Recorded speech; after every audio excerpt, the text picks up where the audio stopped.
കർത്താവിൻ്റെ പരിശുദ്ധമായ നാമം വാഴ്ത്തപ്പെടുമാറാകട്ടെ. അനുഗ്രഹിക്കപ്പെട്ട ഈ നല്ല പ്രഭാതത്തിനാണ് കർത്താവിന് സ്തോത്രം ചെയ്യുന്നു. ഈ പ്രഭാത സന്ദേശം കേൾക്കുന്ന എല്ലാ പ്രിയപ്പെട്ടവർക്കും വീണ്ടും വരുന്നവനായ ക്രിസ്തുയേശുവിൻ്റെ നാമത്തിൽ എൻ്റെ പ്രഭാത വന്ദനങ്ങൾ ഈ നിമിഷം അർപ്പിക്കുകയാണ്. വളരെ പ്രാർത്ഥനയോടെ തികഞ്ഞ ദൈവാശ്രയത്തോടുകൂടെ നമുക്ക് തിരുവചനത്തിലേക്ക് നിങ്ങളുടെ ശ്രദ്ധയെ തിരിക്കുകയാണ്. 139 സങ്കീർത്തനം അതിൻ്റെ 5-ാമത് വാക്യം. നീ മുൻപും പിൻപും എന്നെ അടച്ച് നിന്റെ കൈ എൻ്റെ മേൽ വെച്ചിരിക്കുന്നു.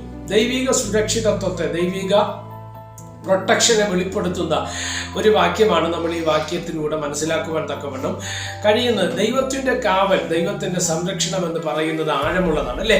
നമ്മുടെ എല്ലാം വ്യക്തിപരമായ ജീവിതത്തിലേക്ക് നമ്മൾ കടന്നു വരുന്ന സമയത്ത് പല വിധത്തിലുള്ള ക്ലേശങ്ങൾ, ഒരുപക്ഷെ അപകടങ്ങളാകട്ടെ, അനർത്ഥങ്ങളാകട്ടെ, രോഗമണ്ഡലങ്ങളാകട്ടെ, പലതും നമ്മുടെ ജീവിതത്തിലേക്ക് കടന്നു വരുന്ന സമയത്ത് അവിടെയെല്ലാം ദൈവത്തിൻ്റെ കാവൽ വെളിപ്പെട്ടു വരുന്നത് നമുക്ക് കാണുവാൻ തക്കവണ്ണം കഴിയും. അത് സ്തോത്രം. എല്ലായ്പ്പോഴും അങ്ങനെ ആകണമെന്നില്ല അല്ലേ? നമ്മളെല്ലാവരും ഇന്നല്ലെങ്കിൽ നാളെ ഇവിടെ വിട്ടു മാറേണ്ടവരാണ്. സ്തോത്രം.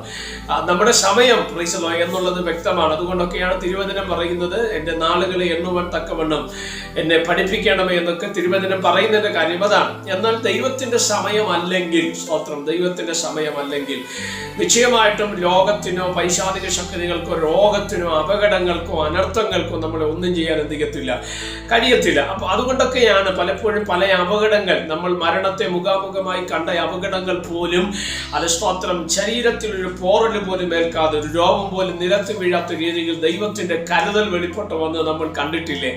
അത് സ്തോത്രം. ഇല്ലെങ്കിൽ മരണത്തെ മരിച്ചുപോയി എന്ന് ചിന്തിച്ച വിഷയങ്ങളിൽ അത് സ്തോത്രം ചില അവയവങ്ങൾക്ക് കേടുപാടുകളോ താൽക്കാലിക ക്ഷതങ്ങളോ ഒക്കെ വരുത്തി സ്തോത്രം പിന്നെയും നമ്മൾ സൗഖ്യത്തിലേക്കും ആരോഗ്യത്തിലേക്കും വരുന്നത് നമ്മൾ അറിഞ്ഞിട്ടില്ലേ? എന്താ കാരണം? പ്രൈസലോ, നമ്മുടെ സമയമല്ലായിരുന്നത് കൊണ്ടും പ്രൈസോ ദൈവത്തിന്റെ നീതി നമുക്ക് വേണ്ടി വെളിപ്പെട്ടു വന്നതും ദൈവത്തിന്റെ സംരക്ഷണം നമ്മുടെ ജീവിതത്തിനകത്ത് വെളിപ്പെട്ടു വരുവാൻ തക്കവണ്ണം ഇടവന്നു. ശ്രദ്ധിക്കുക, ഇസ്രായേൽ എന്ന ദൈവജനം മിസ്രയീമിൽ നിന്ന് പുറപ്പെട്ടു വരുന്ന സമയത്ത് അത് പിൻപിൽ ഫറവോനും സൈന്യവും ഇവരെ പിടിച്ചു തിരികെ കൊണ്ടുപോകുവാൻ പദ്ധതി ഒരുക്കി പുറകെ വരുമ്പോൾ തിരുവചനം പറയുന്നത് എങ്ങനെയാണ്? പകൽ മേഘസ്തംഭമായി, രാത്രി അഗ്നിത്തൂണായി, മുൻപിലും പിൻപിലും ദൈവത്തിന്റെ ദൂതന്മാരുടെ കാവൽ സൈന്യമായിട്ട് വെളിപ്പെട്ടു വന്നത് നമ്മൾ കാണുന്നുണ്ട്.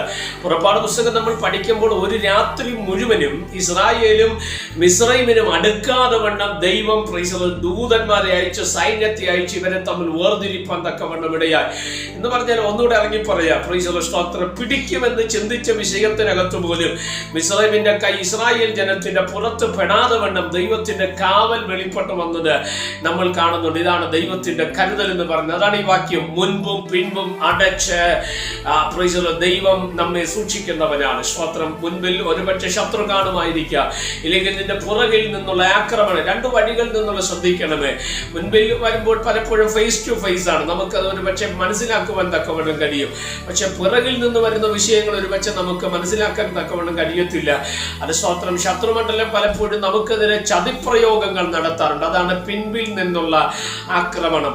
നമ്മളൊക്കെ സാധാരണഗതി പറയുന്ന ഒരു വാചകമുണ്ട്, പാമ്പിന്റെ തലയിലാണ് വിഷമെങ്കിൽ തേളിന്റെ വാലിലാണ് വിഷം. ഇതുപോലെ രണ്ട് രീതിയിലുള്ള പ്രവൃത്തികൾ സ്തോത്രം പലപ്പോഴും നമ്മളെ തകർക്കുവാൻ നോക്കാറുണ്ട്.